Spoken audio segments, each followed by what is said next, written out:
But suddenly, one day, that glacier fell in pathway and destroyed the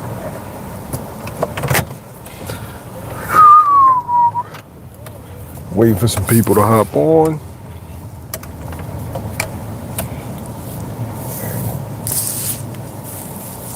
Brush my fucking beard. Scraggly.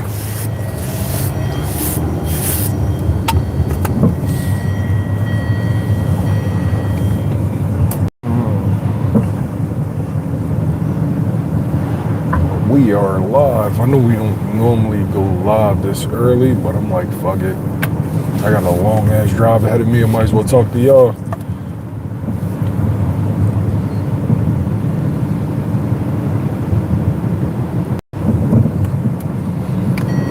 I know y'all at work, so I might as well work with you.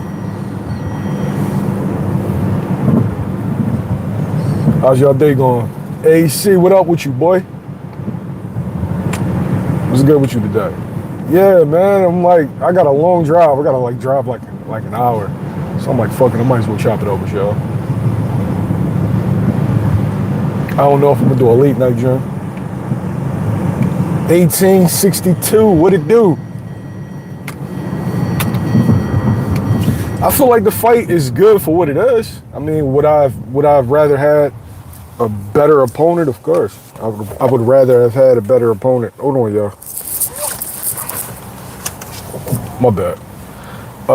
Yeah, I would rather have a better opponent, but circumstances, wasn't that many people available, so this is the best guy available that's willing to take it, and we get a chance to see what Boots looks like against a bigger man in a new division. So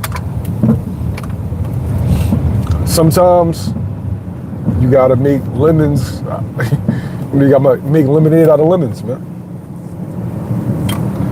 Yeah, I think Boots stops him. He's a big, strong dude. He's a big, strong dude. But I see certain flaws that I feel like he can capitalize on. So, and like I said, you getting a chance to see, you know, a guy at a new division. Everybody said they wanted him to move up. So this is a chance. But the topic today is boxing's history of fights that never happened that should have.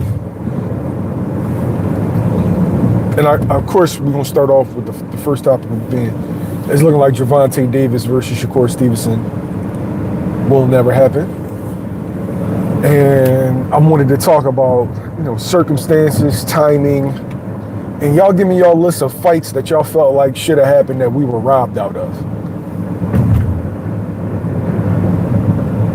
And we up early, so I'm not expecting a whole bunch of people, because, you know, I know people out here getting their money. Some motherfuckers is working the graveyard shift, so they sleep. But yeah, y'all give me some fights that you felt like should have happened that never happened, and then we'll discuss them. We'll discuss if it was a duck or was it just timing or the business of boxing. And yes, you had to be a subscriber to comment, so just subscribe. It's free. Doesn't cost anything. All right, Bo versus Tyson. Definitely, yeah, definitely intriguing. Coming from Mike Tyson, because they grew up together, that he never wanted to fight Riddick Bowe. He considered Riddick Bowe a friend, and that he didn't want to hurt his friends. And so that fight never materialized. Even though the way Bo be talking, like Bo definitely was willing, but Mike was unwilling because of their friendship and that they grew up in the same neighborhood and whatnot. So I can definitely understand that. Bo versus Lennox was very intriguing because people remember Bo throwing the belt in the trash. But that fight was supposed to happen a couple of different times. And for various reasons it did. One was money. Two was Lennox lost. Lennox, I think he was supposed to fight Bo after Oliver McCall. He lost. And I think it was a possibility of it happening after Rahman, and he lost again. So Oh, I do think that Bo was all wrong for Mike. I thought Bo, a focused, disciplined Bo would have stopped Mike. I do agree with that. I do agree with that. He was everything that Mike had problems with. To me, Bo was probably at his best. Bo was probably the most complete heavyweight of that era, and one of the most complete heavyweights of all time. Bo could fight you outside. Bo could fight you inside. Bo had speed. Bo had power. Bo had a chin. Like, he had everything but discipline. But yeah, as far as like a complete heavyweight, he had it all.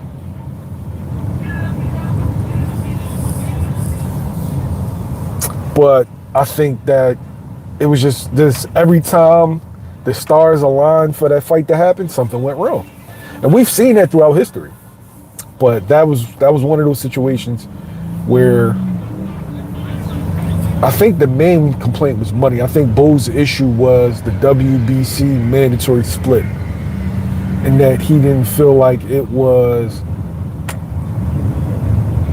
fair to the champion to take that kind of split, especially since he was already a pay-per-view star and whatnot. So, to my understanding, and mind you, I was a kid at that time, but to my understanding, looking at history, those were the reasons why that fight never materialized. All right, y'all, give me another one. Fights that should have happened that never did. Because it's looking like Gervonta Davis versus Shakur Stevenson is going to be one of those fights. It's going to be one of those fights that we argue, one of those fights that we debate about, one of those fights that we're just going to be saying, what if? Mark Too Sharp versus Johnny Tapia. That's a good one. That's a good one. That's a good one, Dub. Now, Dub, I have no idea why we didn't get that fight. I have no idea why we didn't get that fight.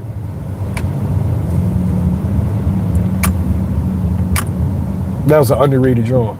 Mark Too Sharp Johnson was a bad motherfucker, boy. Maybe the best fighter, skills-wise, to come out of DC. Not resume, but maybe the best fighter, skills-wise, to come out of DC. That area. Oh, Hopkins versus Tony. Hopkins versus Tony is definitely like, you cannot come up with a legitimate reason of why we never got that fight. I think stylistically, Tony was just a nightmare for Bernard. I think that a lot of the things that Bernard does well, Tony just did better. To me, just Tony, and the crazy thing is, because of what Hopkins accomplished at a late age in his history, and then, just being, middleweight champ and having all those defenses, people rate him higher than James Toney as a fighter. But in no world, zero, in no world is Bernard Hopkins better than James Toney. None. BVO was good. No world. And y'all know I'm from Philly. No world. I thought James Toney would have whooped his ass.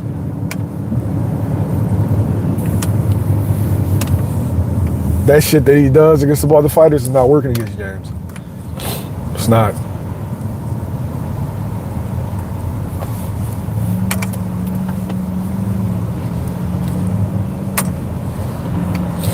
All right, so what we got? Triple G versus Andre Ward.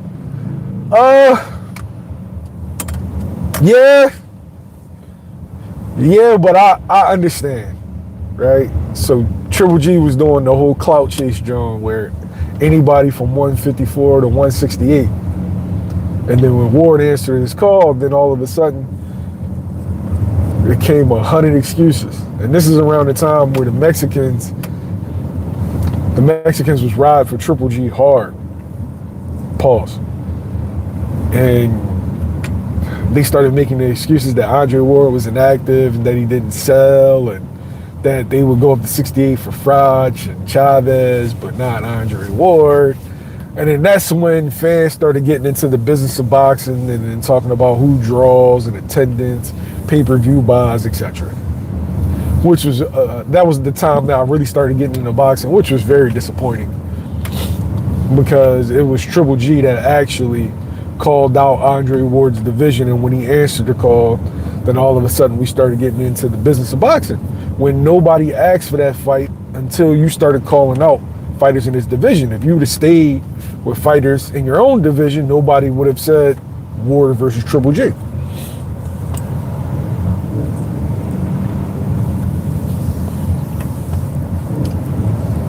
And so I can understand people's frustration because that was a good fight. That was a fight that I favored Ward to win. That was a fight that we were asking for, but Triple G liked his chances and the money, of course, against Canelo Alvarez. And we saw how that played out, where he arguably won that first fight, but I thought he lost the next two fights decisively. So, did he duck Andre Ward?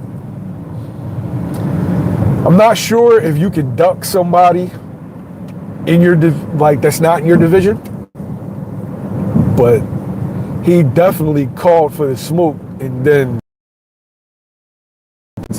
when Andre Ward answered that call. So I can't really call that an official duck. He avoided that fight because that fight was definitely on the table, and yeah.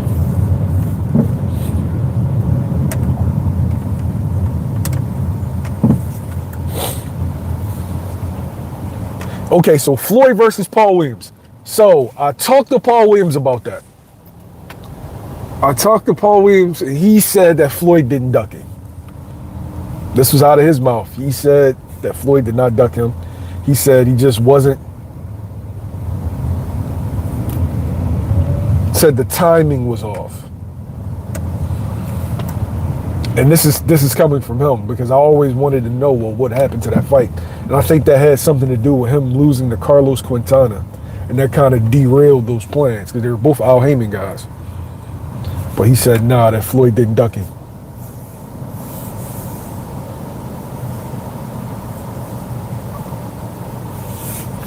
Paul was just a difficult fighter to deal with. Southpaw, threw a lot of punches. Like, his work rate was incredible.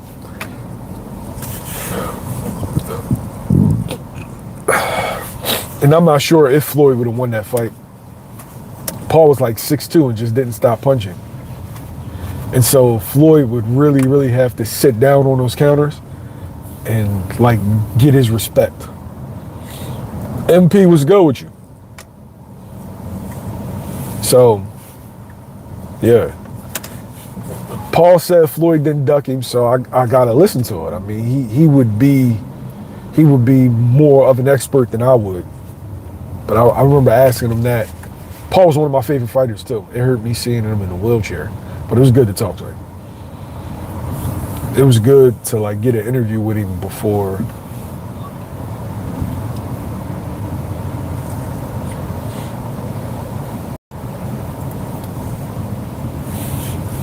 I've almost interviewed everybody that I wanted to. The interview that I've always wanted was Al Heyman. Now I'm not sure that I'm gonna get it, but I've always wanted that interview. That's at the top of my list. I want that interview.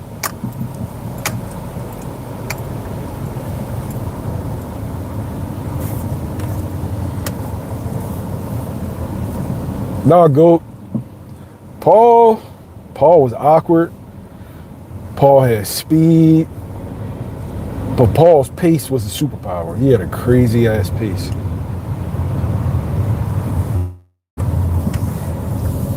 But go ahead, give me some more. Oh, say we got AJ and Fury. Yeah, man. Yeah. It's funny because the fights that we wanted in the heavyweight division to crown the king, we didn't get, and we got a cruiserweight. We got a cruiserweight as the guy. And none of us saw that shit coming. In like 2019, 2020, none of us saw that coming, yo.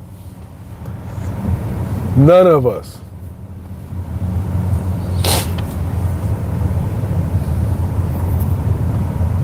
Damn. Wilder. I mean, we got Wilder Fury. We got 3 of those, but never got Wilder AJ. Never got AJ Fury. And to me, that was an indictment on boxing at the time. That was definitely an indictment. That kind of showed a lot of the issues that's going on in boxing.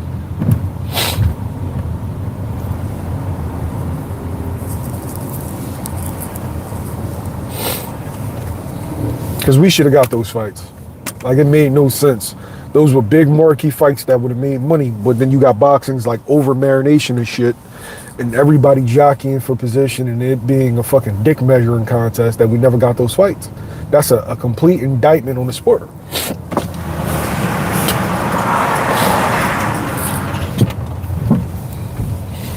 And everybody's to blame in that particular situation. Eddie, Frank Warren, and Al Heyman. They're all to blame. Wilder, Fury, AJ, they're all to blame for us not getting those fights.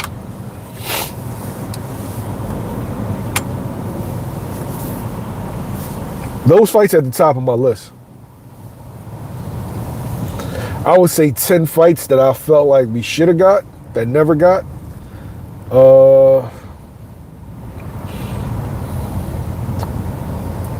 James Tony Hopkins, Tito, Shane Mosley,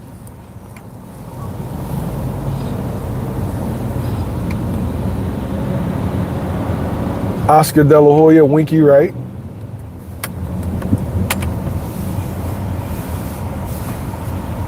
like I said, Wilder, AJ,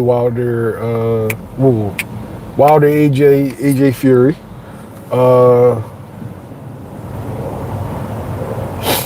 I'm gonna throw you for a loop. I felt like we should have got Tim Bradley versus Floyd Mayweather. After Tim Bradley beat Pacquiao, I felt like we should have got that fight.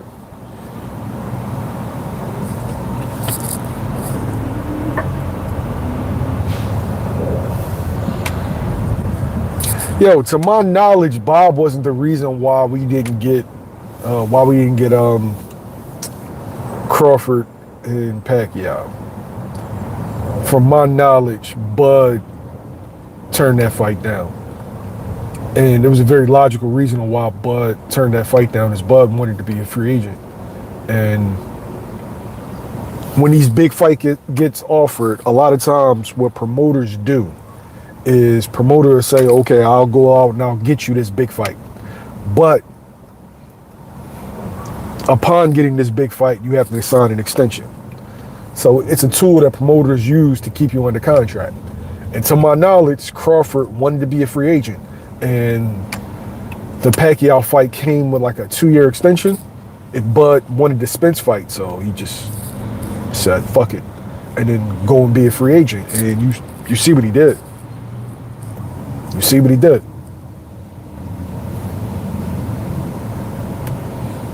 So it was a great business move by Bud, because shit, as far as paydays go, he made a shitload of money after Bob. Like, he made more money after Bob than he made with his whole entire career with Bob. Yeah, that's it, exactly, D2. That's how they got him with the first one, dangling the Pacquiao fight. He didn't fall for that the second time.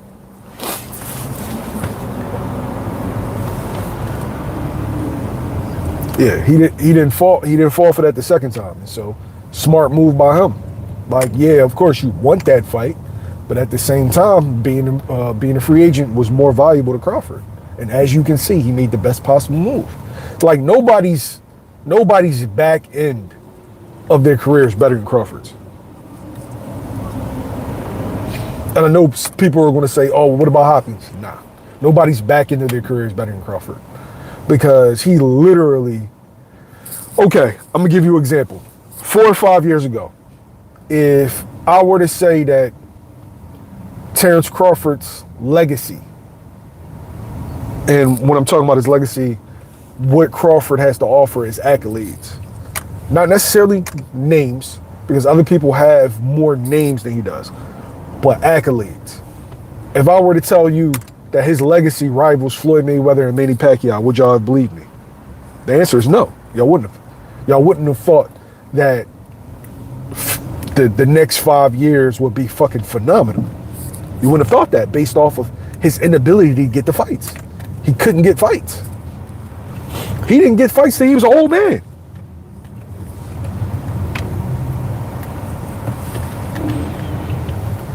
No, Crawford doesn't have the most accolades. He's up there, but he doesn't have the most accolades.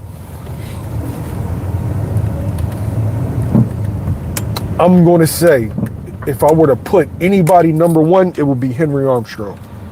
Henry Armstrong was a 3-division undisputed champion all at the same time. And it was back when the divisions, when there was only 8 divisions in boxing.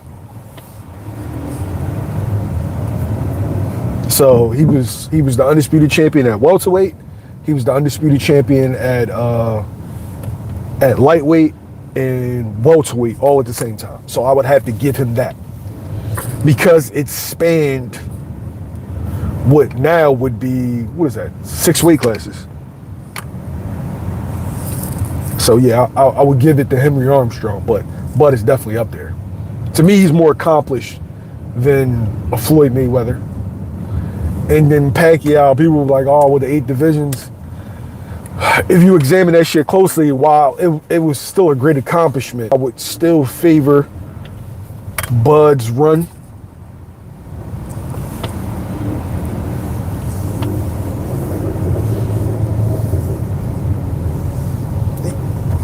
Yeah, but it's all about what you value, D2. A dude like Floyd, he valued names. Some people value belts, some people value names, some people value money. You know what I mean? It's all about what's your preference.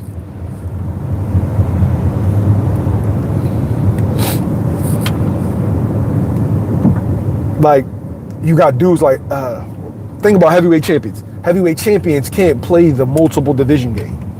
They can't play it, but in actuality, a heavyweight can be outweighed by 40 pounds. And that's it. They got to rumble, and people expect them to win that fight. So when people talk about moving up in divisions, heavyweights move up in divisions every fucking fight. Fury outweighed Wilder by 50 pounds. Still had to fight him. I think that's something that constantly gets overlooked. That heavyweights, because of their size, they just have to grin and bear it, have to deal with it. And so I do think that heavyweights need to be separated in their own particular category because of that.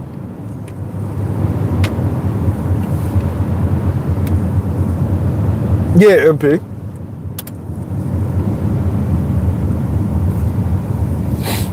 I agree with that. In the heavyweight division, I do look at title defense. I look at title defenses in general. But the heavyweight division, I definitely look at title. How many times you defend that title? It's so easy to lose because one punch in the heavyweight division, that could be it. So it's literally so easy to fucking lose in that. Having 10 plus defenses is incredible.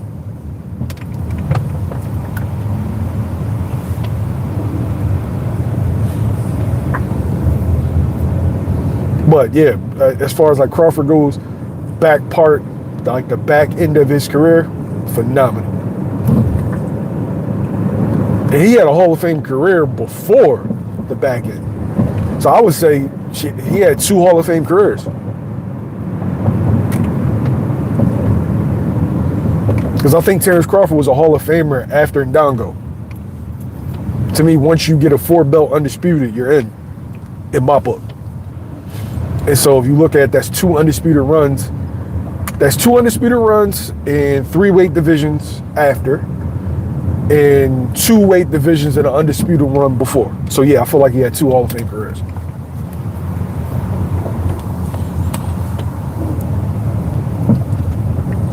Talk to me. What other fights you got?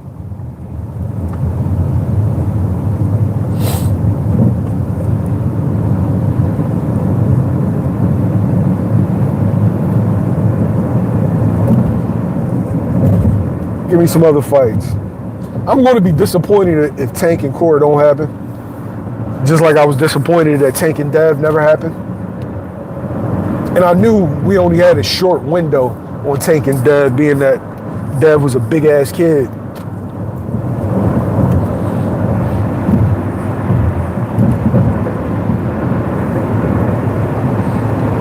And at any moment, these big ass kids can grow out of the division. But I think that comes from too many fans being comfortable with judging fights on paper instead of seeing them in the ring. We got to see these fights.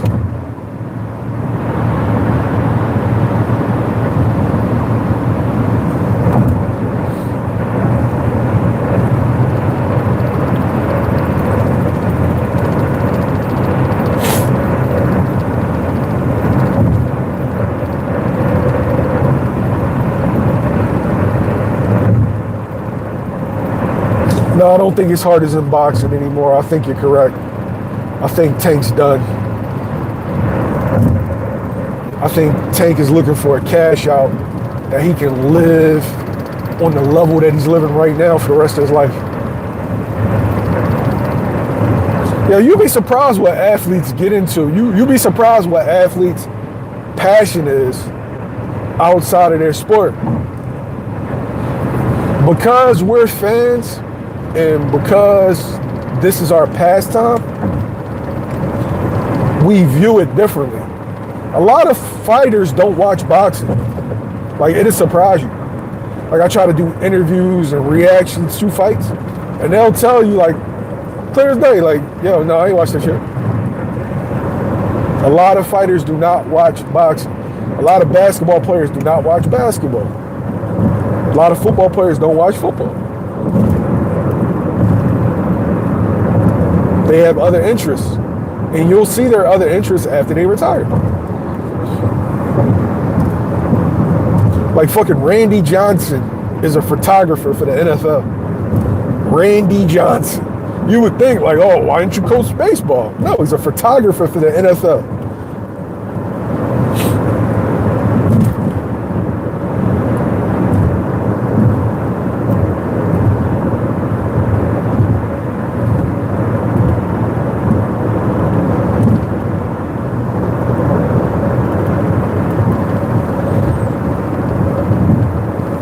Hey, JD, but you know I'm right. I played basketball.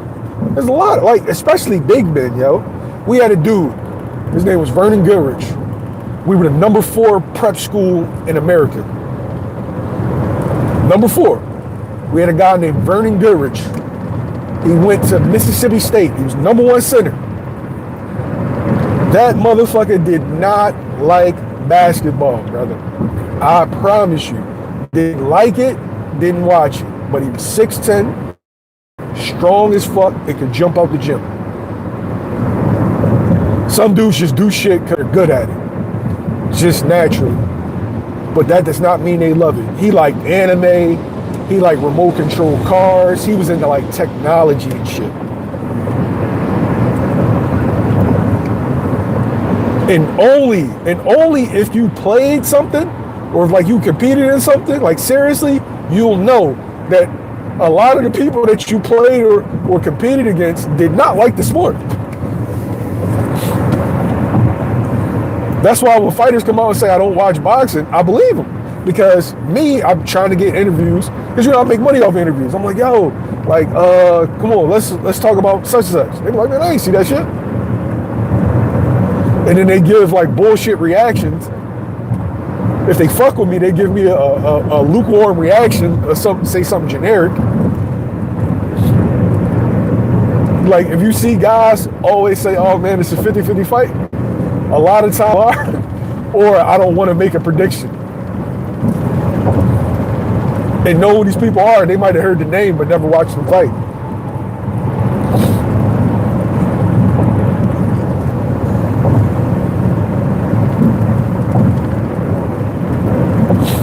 Hey, D2, I actually agree with that. Yo. You 16, you got to give it a go. You 16, you got to give it a go. Yo.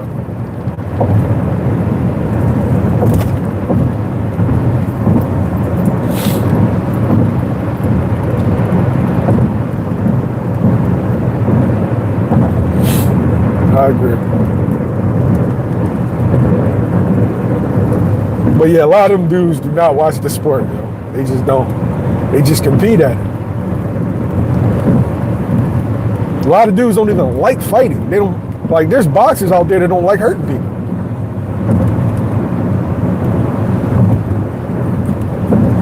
You can tell I think he accomplished that.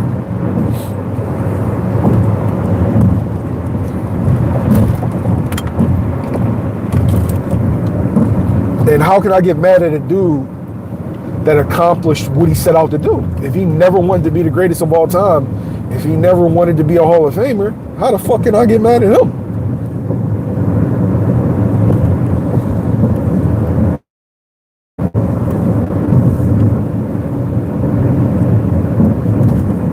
I think so too. I think Tank might have, yo, you gotta understand that some people only have like that grit because they're in fucked up circumstances, in derelict circumstances. If you take people out of like, what do they call that shit, survival mode, when chicks be like, oh, take me out of survival mode. If you take a lot of people out of survival mode, they're completely different human beings.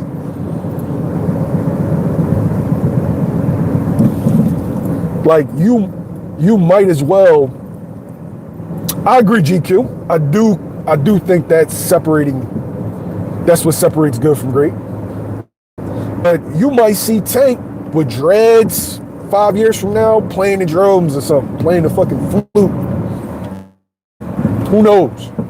You might see Tank end up being chef after boxing. Who knows? I'm going to say this. And I'm going to say to boxing. Boxing is like the drug dealing of sports. A lot of people do it because they have no other option. And then you will find out, Dark Shadow was good. Then you will find out if somebody really loves the sport as soon as they get money. You will find out what their actual interests are as soon as they get money. And I think Tank, we'll find out what Tank's interest is after this Jake Paul fight. Like I said, Tank ended up being a chef. That's what he could have always wanted to be.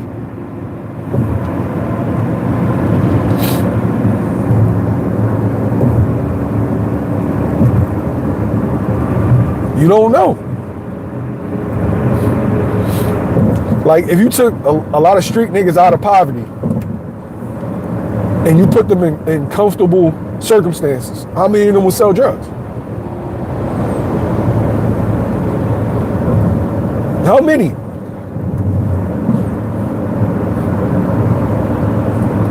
Like, really think about that.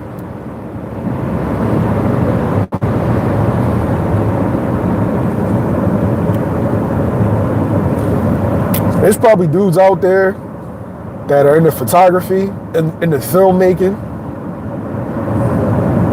want to make clothes, want to make furniture. Like, there's plenty of dudes out there that want to do different things, but their circumstances dictate that they have to do this particular thing. And then you got some people that just love what they do. You got some people that love boxing. You got some people that their whole life is consumed by boxing. That as soon as they're done being a fighter, they become a trainer because they love it. Not everybody's like that. And I don't think Tank loves boxing at all. I think boxing is just something that Tank is just good at.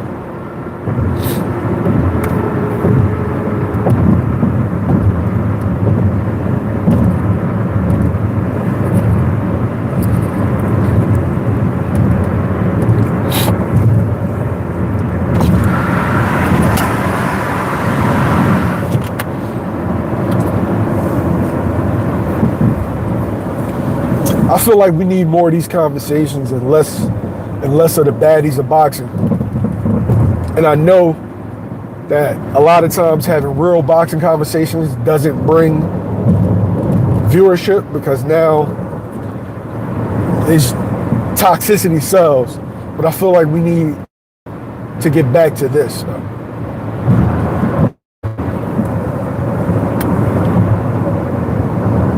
Yeah. I think Tank knows that he's done, and I think Tank never wanted to lose, and he knows right now that if he keeps going, he'll lose because his heart's not in it. And for me, I know as fans we want to see shit, but I don't want to see a shell of Tank against a Shakur. I want to see both fighters at their best. And it doesn't look like we're ever going to get that. So I thought he lost. I thought he lost to Roach. I thought it was close though. I thought it was close, but I thought he lost to Lamont.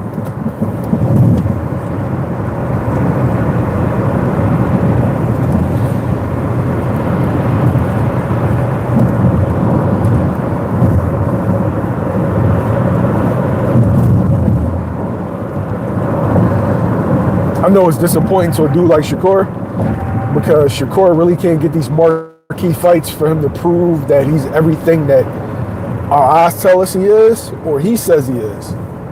So I know that's frustrating.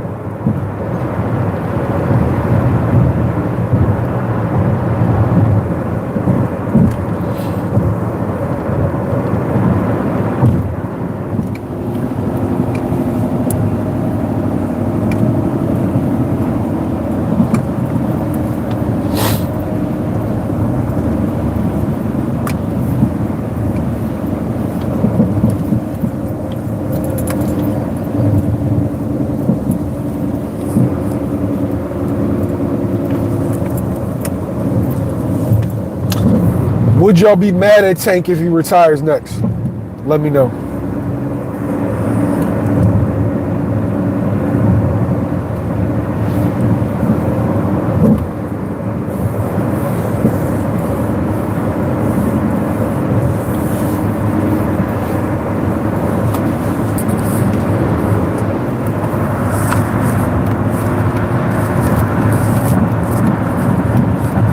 Would you feel like Tank ducked the best smoke?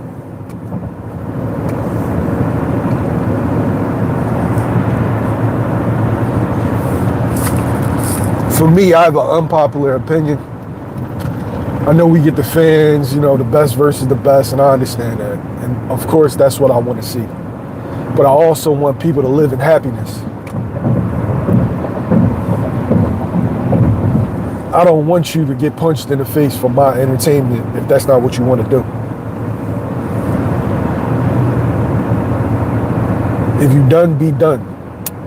Because all of our money, all of our attention that can actually go to somebody that actually wants to be there.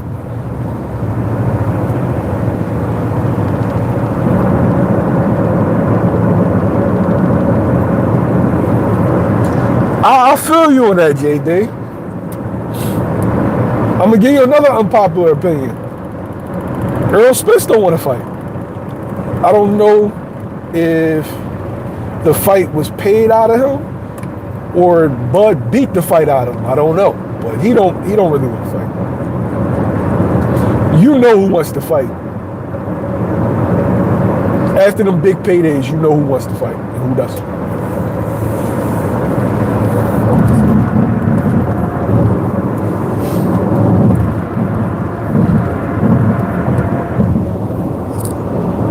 Like, we got to be honest. You know who really wants to rumble.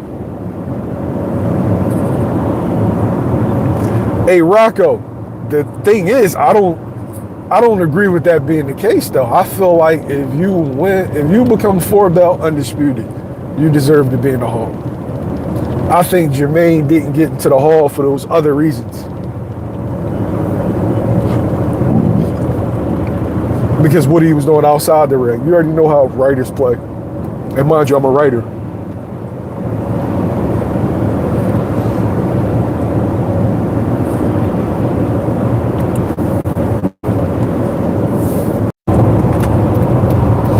I don't know what happened. We had I'm in Jersey. So we had like a rough patch.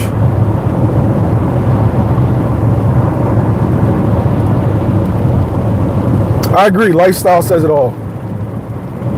You know which dudes love what they do. And some dudes give it their all to the point where they don't have any regrets, like Kobe. Kobe gave it his all to where as though he never wanted to come back. For him, he got the most out of his body. He got the most out of his ability. And so he didn't have any regrets.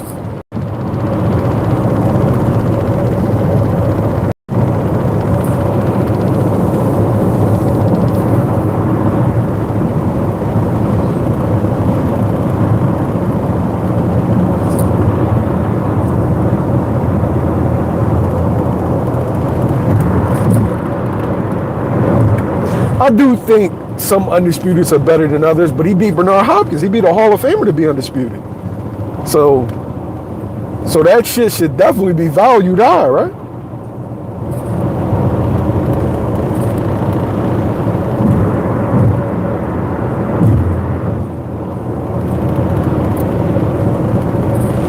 Gritty, my boy, what up?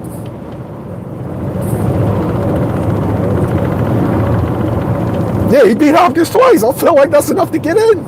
Fucking Arturo Gotti's in. You feel me?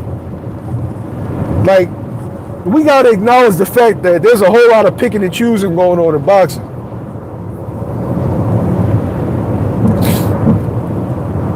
There's some picking and choosing going on, man.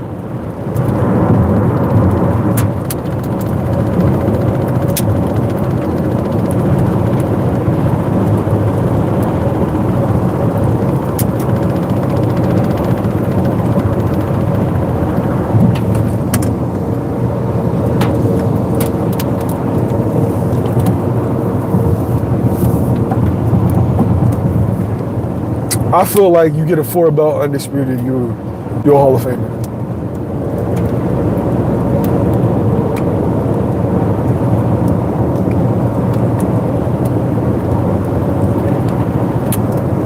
Like, think about what that means in this era. There's 4 different champions.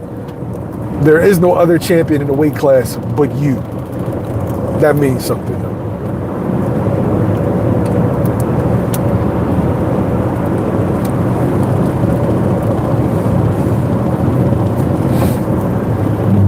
That definitely means something.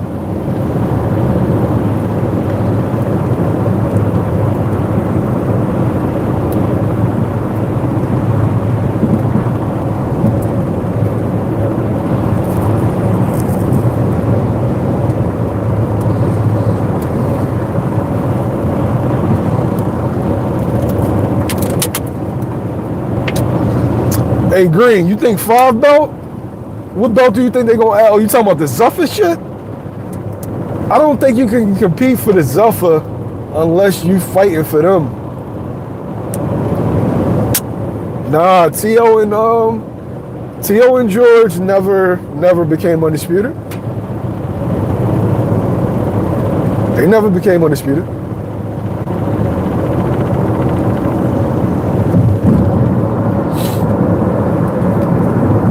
I don't think we need any more belts, bro. Let's stop at 4. I would only like 2, but I mean, we already got them. And I hate the fact that different sanctioning bodies have different rules. Yeah, Kambosos never was a undisputed champion. Loma vacated that belt.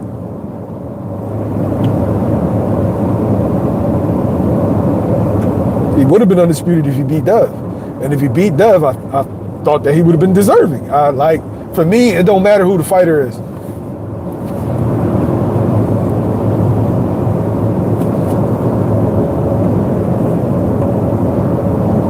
Nah, Mauricio Suleiman can't say somebody's undisputed. How it works is the rest of the sanctioning bodies have to recognize your belt. If the rest of the sanctioning bodies do not recognize that franchise belt, then you are not undisputed. And the IBF nor the WBO nor the WBA recognize the WBC franchise champion as an undisputed champion.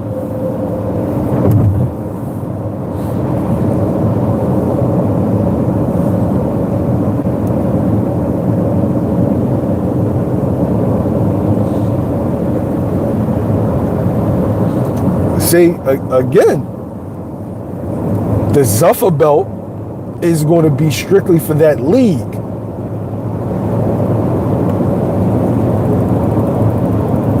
So I don't think that applies.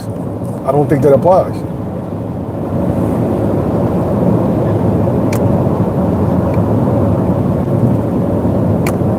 If only those people are fighting in that league. I hope you don't think that all of these fighters, like the Shakur Stevenson and Devin Haney's, is going to be fighting in the TKO league. That's not what's happening.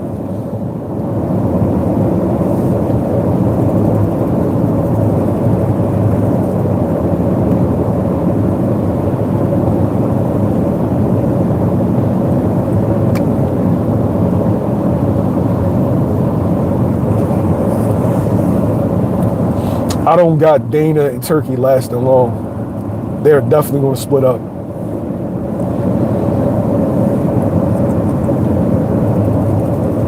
That shit is not going to last. They don't really need each other.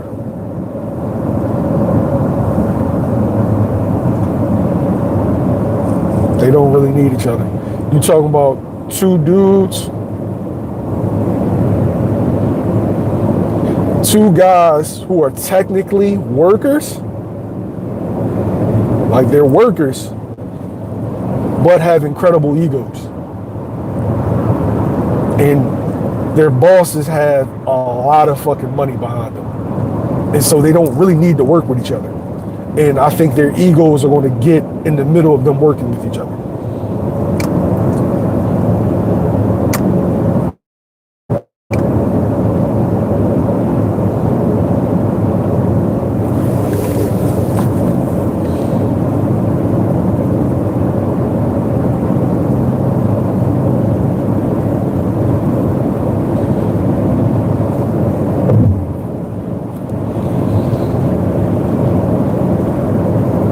No, they definitely gonna bump heads.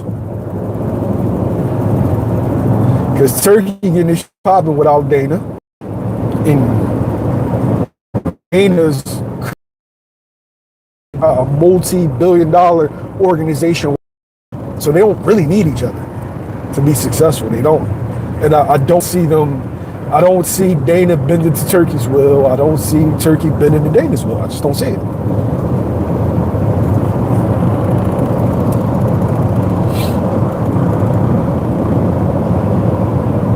Like the only way I feel like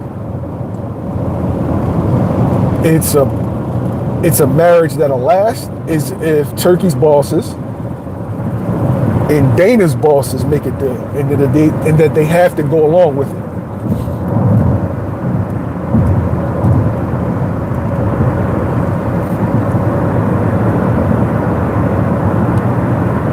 Hey, Green, it's hard to read all of that when I'm driving, bro.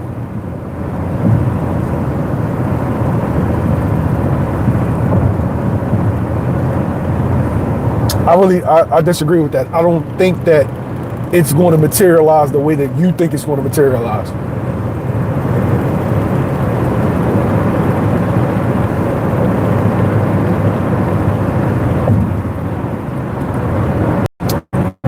The top level fighters isn't going for what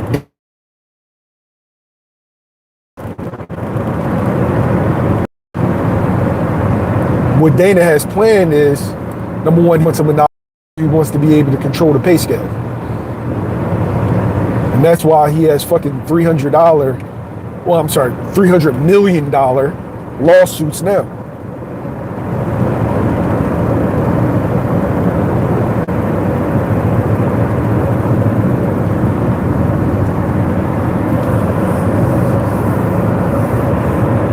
$300 million antitrust for literally trying to control the pay scale.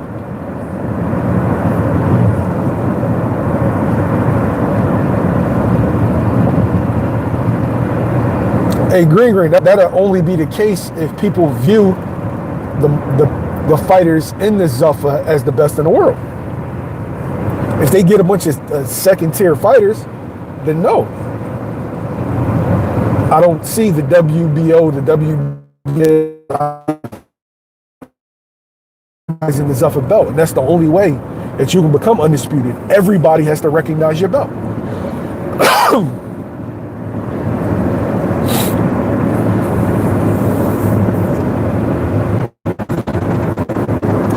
The reason the IBO's been around for a while, plenty of talented fighters have fought and held the IBO.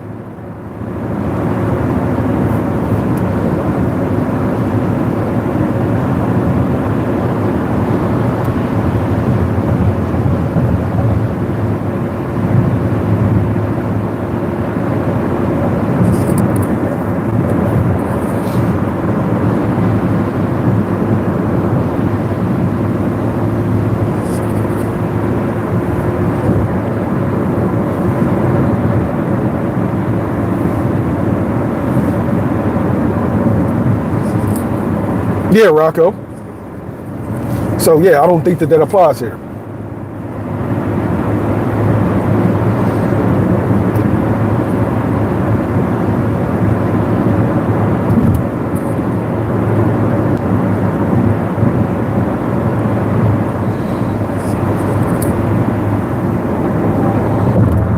Yeah, they're looking for a league in a situation that they can control, because that's how their business model works for the UFC. They won't be able to do that with the fighters that have been grandfathered in to the old regime.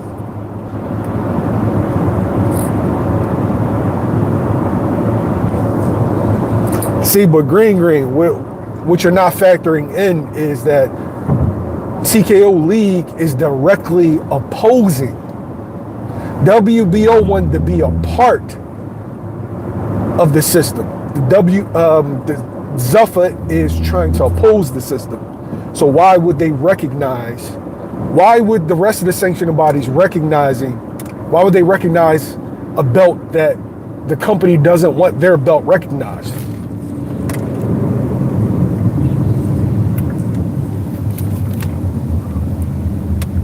Exactly. And who owns the WBA? Well, I'm sorry. Who tried to buy BoxRec?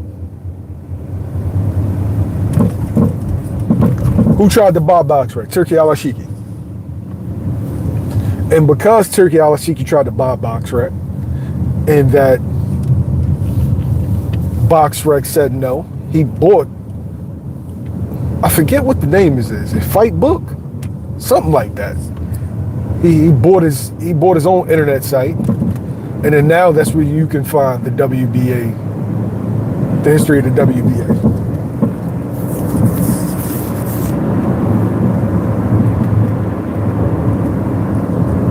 All these sanctioning bodies got their bullshit with them.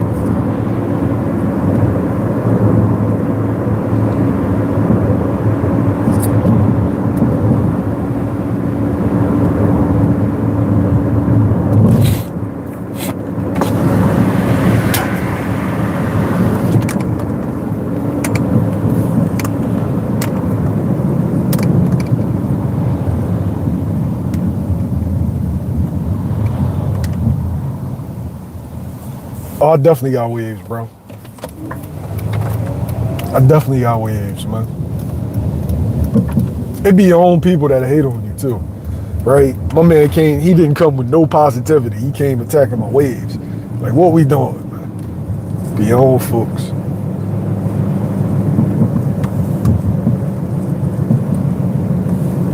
And I known this nigga since we was like 14. He just went right at my waves, right? No positivity.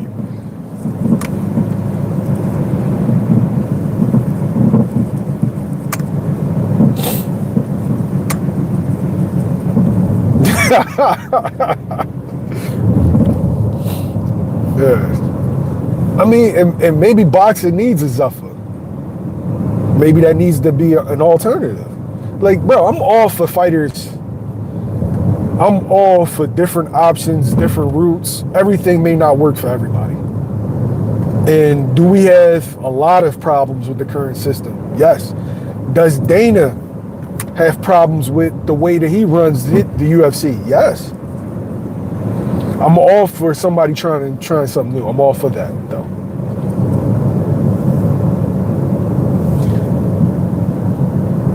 You said it humbled you?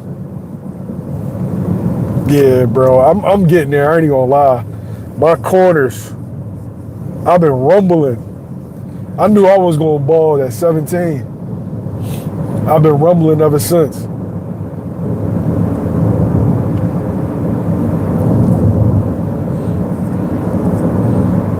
I lasted till 40. So as long as I got to 40, I was good. As long as I got to 40, I was good.